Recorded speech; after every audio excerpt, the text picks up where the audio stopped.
I always knew my mother loved my sister more than me.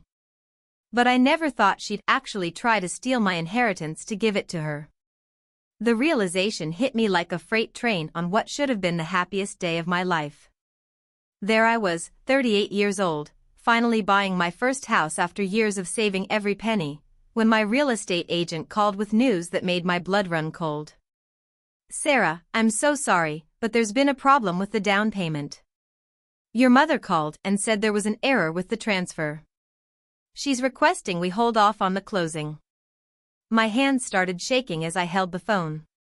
Mom had promised to help with the down payment using money from Dad's life insurance policy that he'd specifically left for both my sister Emma and me to use for our first homes. Emma had already used her portion 2 years ago for that beautiful colonial in the suburbs. This was supposed to be my turn. What kind of error? I managed to ask, though I already suspected the truth was going to destroy me. She said the money needs to go to your sister instead. Something about a family emergency. I hung up and called Mom immediately. My heart was pounding so hard I could hear it in my ears. "Oh honey," she said when I confronted her, and I could hear that sickeningly sweet tone she always used when she was about to manipulate someone. "Emma really needs this money right now. Her husband lost his job, and they might lose the house. You understand, don't you? You're so much stronger than she is. You'll figure something out." Stronger. That word had been my curse my entire life. Every time Emma fell apart, every time she made a mistake, every time she needed rescuing from her own poor choices, I was the one who was stronger. I was the one who could handle disappointment. I was the one who didn't need as much love, attention, or apparently, financial support. "Mom, this is Dad's money. He left specific instructions about how it should be used. Emma already got her share. Don't be selfish, Sarah. Family takes care of family." Selfish. The word hit me like a slap. After 38 years of being the responsible one, the reliable one, the one who never asked for anything, I was being called selfish for expecting my own father's dying wish to be honored. But this wasn't really about the money. This was about a pattern that had been destroying me my entire life, so slowly and systematically that I'd learned to accept it as normal. This was about always being second place in my own family. Let me tell you how it started, because understanding the beginning helps explain how I let it go on for so long. Emma came into this world 3 years after me, and from the moment she drew her first breath, she was magic. At least, that's how Mom always told the story.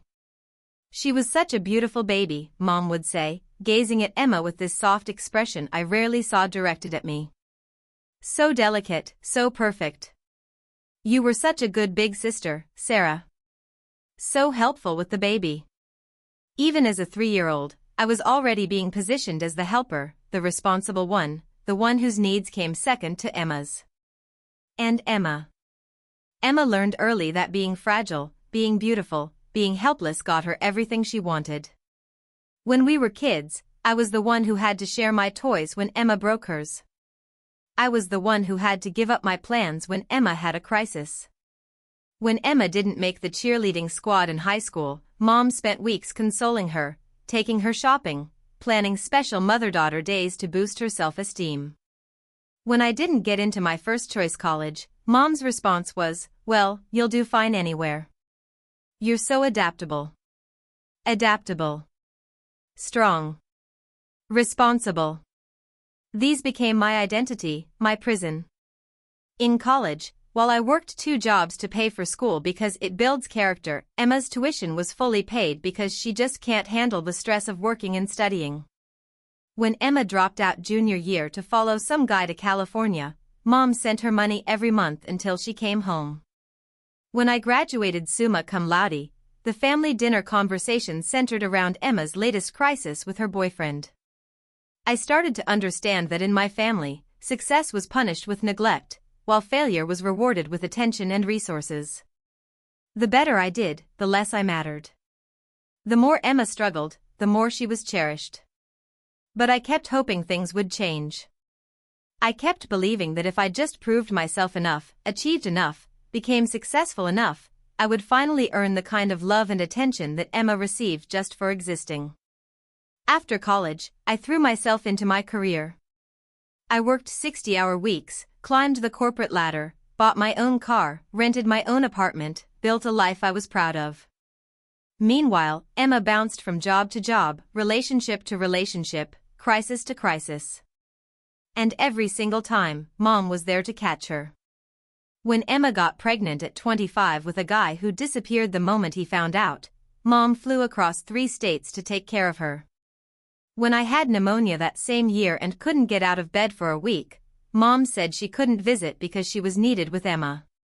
When Emma's son Jake was born, Mom became a grandmother like it was her life's calling. She babysat constantly, helped with expenses, showed up for every milestone. Jake became the center of her universe in a way that even Emma and I had never been. And I became the aunt who sent birthday cards and Christmas gifts but was rarely invited to family gatherings because my presence somehow made Emma uncomfortable. I was too successful, too independent, too much of a reminder of what Emma could have been if she'd made different choices. The pattern continued for years. Emma would mess up, Mom would rescue her. I would succeed, and everyone would act like it was just expected, just what responsible Sarah does. No celebration, no acknowledgement, just the assumption that I'd keep being fine on my own. When Dad got sick, I was the one who drove 4 hours every weekend to help with his care. I was the one who researched doctors, coordinated treatments, handled insurance paperwork. Emma lived 20 minutes away but rarely visited because seeing Dad sick was too hard for her. "You're so good at this stuff," Mom would say when I spent my Saturday cleaning Dad's house or organizing his medications. "Emma just doesn't have your strength." But when Dad died, Emma was the one who got to collapse in grief. She was the one who received casseroles and condolences and gentle handling. I was the one people expected to plan the funeral, handle the estate, comfort Mom. Because I was strong. Because I could handle it. At the funeral, person after person told me how lucky my family was to have me, how I was such a rock, such a blessing. But when I looked across the room and saw Mom holding Emma while she sobbed, I realized that being the rock meant always being taken for granted, never being cherished. That's when Dad's lawyer explained about the life insurance money. Dad had been very specific in his instructions. The money was to be split equally between his daughters, to be used for first-time home purchases. He wanted to make sure both of you got a good start in life, the lawyer explained. Emma used her portion almost immediately. She and her husband Mark bought that colonial I mentioned, the one with the wraparound porch and the perfect lawn. Mom went to the closing with them, helped them celebrate, posted pictures on Facebook about her daughter's beautiful new home. I waited.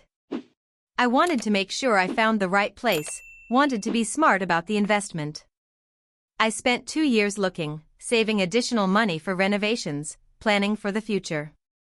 When I finally found my perfect house, a small but charming craftsman bungalow with original hardwood floors and a garden, I was so excited to finally use Dad's gift. That's when Mom decided Emma needed the money more. Standing in my empty apartment that night after the phone call from my real estate agent, I felt something break inside me. Not just disappointment or anger, but something deeper. The last thread of hope that I mattered to my family, that my needs counted, that love wasn't just a limited resource that Emma had already used up. I called my sister. "Emma, did you know Mom was going to take my house money to give to you?" There was a pause. "Sarah, I'm really struggling right now. Mark's been out of work for 3 months, and we might lose the house. You don't understand what it's like to have a child to worry about. You don't understand what it's like to be 38 years old and never have anyone put you first. That's not fair. You've always been Mom's favorite because you're so successful and independent." I actually laughed. It came out harsh and bitter. "Emma, I'm successful and independent because I had to be. Because no one was ever going to take care of me the way everyone takes care of you. You're being dramatic." Mom loves us both equally. When's the last time Mom called you to ask how you were doing versus calling you to solve a problem or give you something? Silence. When's the last time Mom bragged about something I accomplished versus something you or Jake did? More silence. When's the last time anyone in this family celebrated my success instead of just expecting it? Sarah, I don't know what you want me to say. I want you to say that Dad left that money for both of us, and that taking mine to solve your problems is wrong. But Jake is Dad's grandson. Don't you think he'd want us to keep the house for Jake's sake? And there it was. Even my sister, the person who should understand better than anyone what it felt like to grow up in our family, was willing to sacrifice me without a second thought. Jake, Emma's child, had become more important to my family than I was. Dad's granddaughter through me didn't exist yet, might never exist, and therefore didn't count. I hung up and called Mom back. I'm not agreeing to this, I told her. That money is mine, Dad left it for me, and I'm buying my house. Sarah, please don't make this harder than it has to be. Emma is family. So am I. Of course you are, sweetheart. But you know how Emma is. She can't handle stress like you can. Did it ever occur to you that maybe I can handle stress because I've never had any other choice? That maybe if someone had ever caught me when I fell, I might have felt safe enough to be vulnerable sometimes too? You're being ridiculous. We've always supported you. No, Mom. You've always expected me to support myself while you supported Emma. There's a difference. That's when she said something that changed everything. Sarah, I know this is hard to understand, but Emma needs more love than you do. She's always been more sensitive, more fragile. You came into this world so independent, so capable. Even as a baby, you rarely cried. You've never really needed us the way she does. I sat there, phone in my hand, understanding finally flooding through me like ice water. In my mother's mind, my strength, my independence, my capability weren't achievements to be proud of. They were reasons why I deserved less love, less attention, less consideration. Emma's neediness, her constant crises, her inability to function without help, these weren't character flaws to be addressed. They were currencies that bought her unlimited love and support from our family. I had spent my entire life trying to earn love through achievement, through being good, through being strong. But in my family's twisted economics, strength was punished and weakness was rewarded. The more capable I became, the less I mattered. I need to think about this, I told Mom and hung up. That night, I sat in my apartment and really looked at my life. I thought about all the times I'd cancelled my own plans to help with some Emma crisis. All the times I'd bitten my tongue when family conversations centered around Emma's problems while my successes went unmentioned. All the times I'd told myself that being the responsible one was its own reward. I thought about holidays where I brought gifts for everyone but received practical presents while Emma got thoughtful, expensive things because she's going through a hard time. I thought about family photos where I stood slightly apart, the reliable sister, while Emma and Jake were the center of attention. I thought about dating, and how I'd unconsciously chosen men who needed to be rescued, men who were emotionally unavailable, men who treated me like I was strong enough to handle anything. Because that's what I'd learned love looked like, being useful, being the one who gave more than she received. For the first time in my life, I understood that my family's treatment of me wasn't about my actual capabilities or strength. It was about their need to have someone who would always be the giver, never the receiver. Someone who would clean up messes, provide stability, offer support, and never ask for anything in return. Emma wasn't actually more fragile than me. She'd learned that being fragile got her what she wanted. And I wasn't actually stronger than her. I'd learned that being strong was the only way to survive in a family where love was conditional on usefulness. The next morning, I called the life insurance company directly. I explained the situation and asked about the policy terms. It turned out that Dad had been very specific. The money was to be distributed directly to each daughter when they were ready to purchase their first home. Mom was listed as the contact for logistics, but she didn't have the legal authority to redirect funds. I also discovered something that made my stomach drop. Mom had already tried to have Emma added as a secondary beneficiary on my portion of the money. The insurance company had denied the request because it went against Dad's explicit instructions, but they'd sent a letter to Mom explaining why. She'd been planning this for months. Armed with this information, I called my real estate agent and explained that there had been a misunderstanding. The closing could proceed as scheduled. Then I called Mom. I spoke with the insurance company, I said. The money is being released directly to me tomorrow for the closing. There's nothing you can do to stop it. Sarah, please. Emma is going to lose her house. Emma and Mark are going to have to figure that out themselves. Like I've had to figure out everything in my life by myself. You're being selfish and cruel. I can't believe I raised you to be so heartless. And there it was, the nuclear option. The accusation that I was a bad person for finally standing up for myself. The implication that expecting basic fairness made me heartless. But something had shifted in me. The spell was broken. Mom, I've spent 38 years being unselfish. I've spent 38 years putting Emma's needs before mine, putting your peace of mind before my own happiness, putting this family's dysfunction before my own well-being. I'm done. Fine, she said, her voice cold. But don't expect us to celebrate with you when you buy your house with money that should have gone to help your nephew. I haven't expected you to celebrate anything I've done in years, I replied. This won't be any different. I bought my house. It was perfect, everything I'd dreamed of and saved for. The hardwood floors gleamed, the garden was full of possibilities, and for the first time in my adult life, I had a space that was truly mine. I spent the first weekend painting the bedroom a soft lavender color that Emma had always said was too bold for me. I hung artwork that I loved instead of safe, neutral pieces that wouldn't offend anyone. I bought furniture that made me happy instead of practical pieces that would withstand family gatherings. My phone didn't ring. No one called to ask how the move was going, whether I needed help, how I was settling in. The silence felt both heartbreaking and liberating. 2 weeks after I moved in, Emma called. Sarah, we lost the house. I waited for the familiar surge of guilt, the automatic impulse to ask how I could help. It didn't come. I'm sorry to hear that, I said, and I was. But I wasn't sorry enough to sacrifice myself anymore. I can't believe you let this happen. I didn't let anything happen, Emma.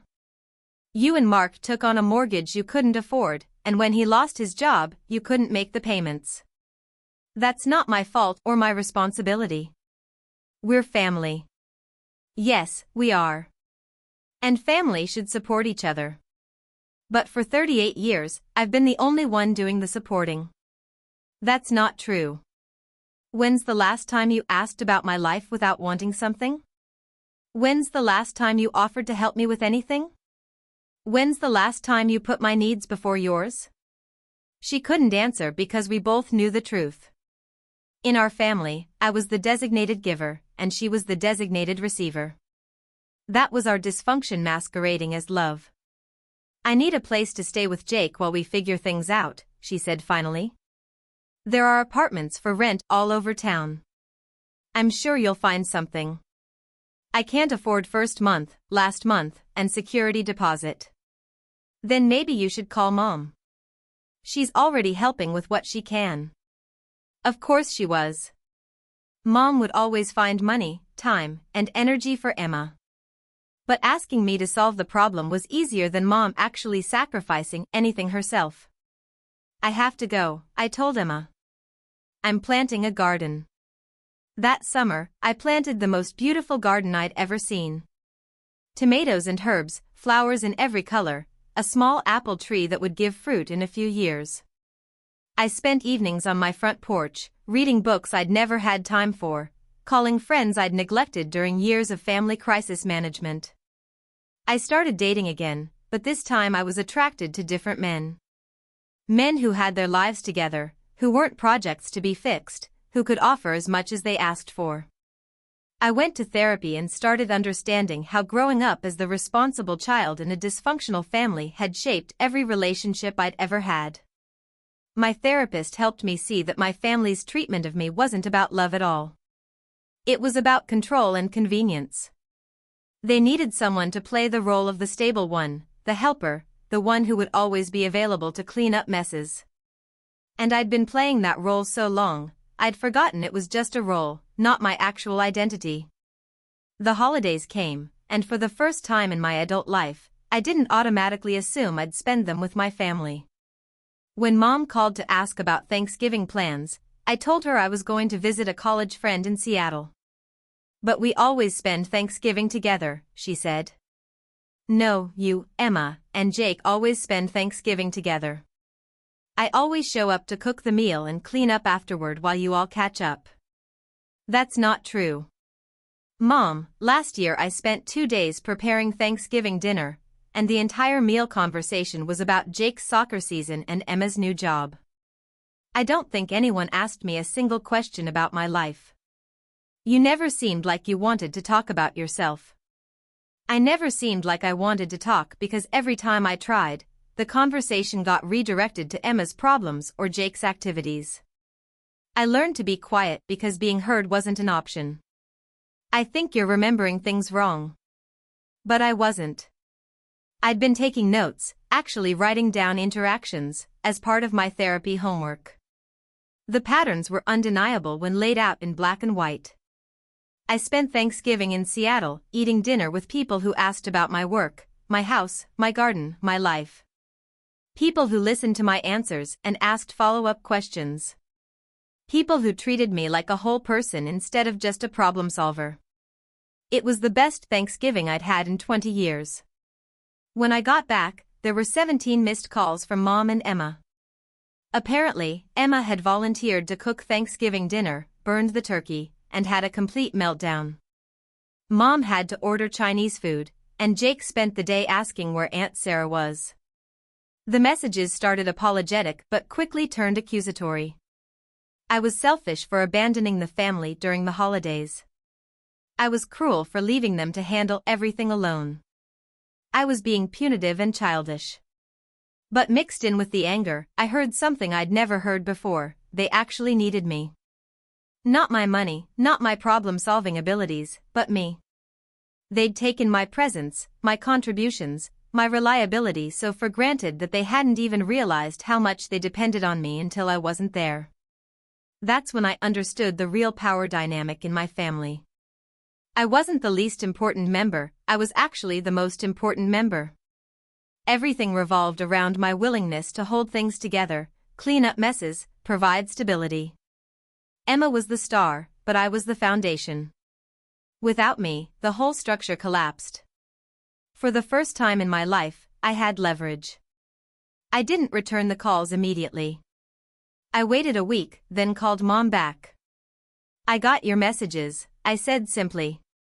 "Sarah, we need to talk. This has gone too far." "I agree. It has gone too far. For 38 years, it's gone too far. What do you want from us?" It was the first time anyone in my family had ever asked me what I wanted. The question was so foreign, I almost didn't know how to answer. I want to be treated like I matter. I want my successes to be celebrated the way Emma's needs are catered to. I want someone to ask about my life without having an agenda. I want to be invited to things because you enjoy my company, not because you need something from me. Of course you matter. You're my daughter. Being your daughter and mattering to you aren't the same thing, Mom. Emma is your daughter too, but she matters in a way I never have. That's not true. Then prove it. There was a long silence. How? Start paying attention to me the way you pay attention to her. Start caring about my problems the way you care about hers. Start treating my time as valuable, my feelings as valid, my needs as important. I don't know how to do that. It was the most honest thing she'd ever said to me. Then maybe we need to spend some time apart while you figure it out. That was 2 years ago. The break wasn't complete, we still talked occasionally, saw each other at major holidays. But I stopped being the family firefighter. When Emma had crises, I didn't swoop in to solve them. When Mom needed help with something, I didn't automatically rearrange my life to provide it. It was hard at first. Going against a lifetime of conditioning felt like swimming upstream. But gradually, something amazing happened. Other people started stepping up. Emma actually handled some of her own problems. Mom figured out how to hire professionals for things she'd always asked me to do for free.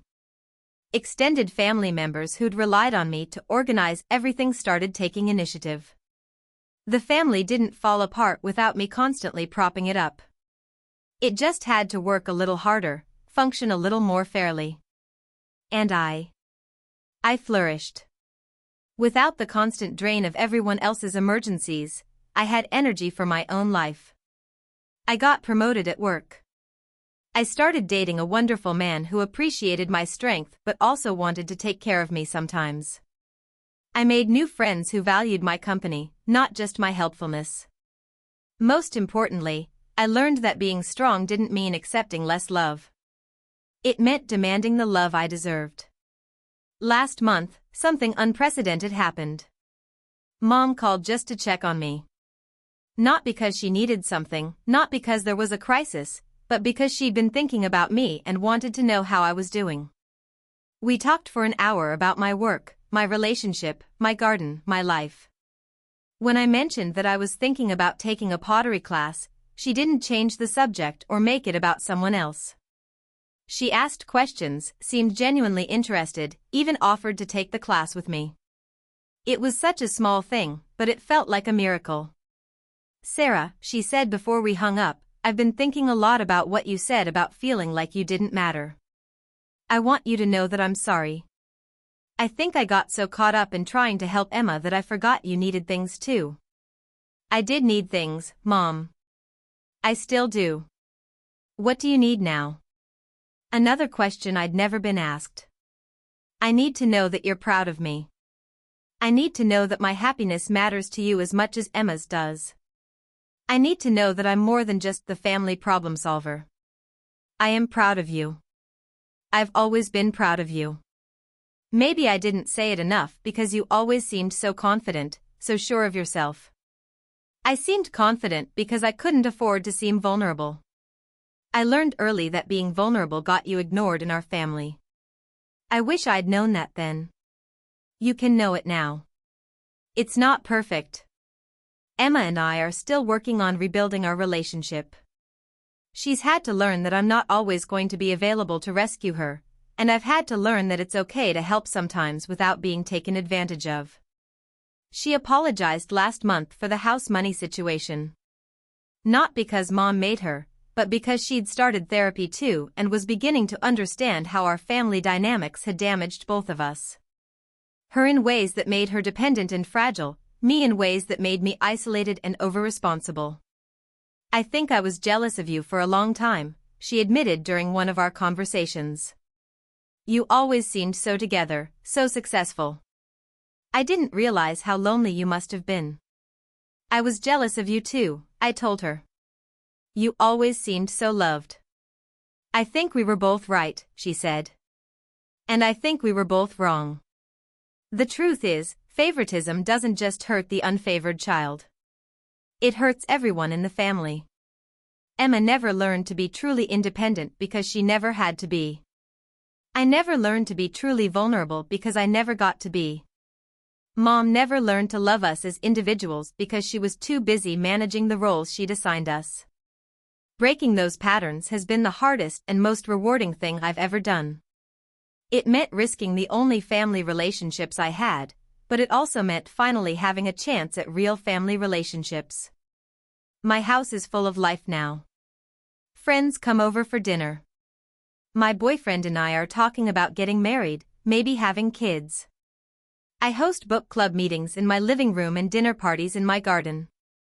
When people ask how I created such a warm, welcoming home, I tell them the truth: I learned to welcome myself first. I learned to treat myself with the love and care I'd always given others. I learned that being strong doesn't mean accepting less, it means having the courage to demand more. If you're listening to this and recognizing your own family in my story, I want you to know something: you matter. Your needs matter. Your happiness matters. You don't have to earn love by being perfect or useful or strong.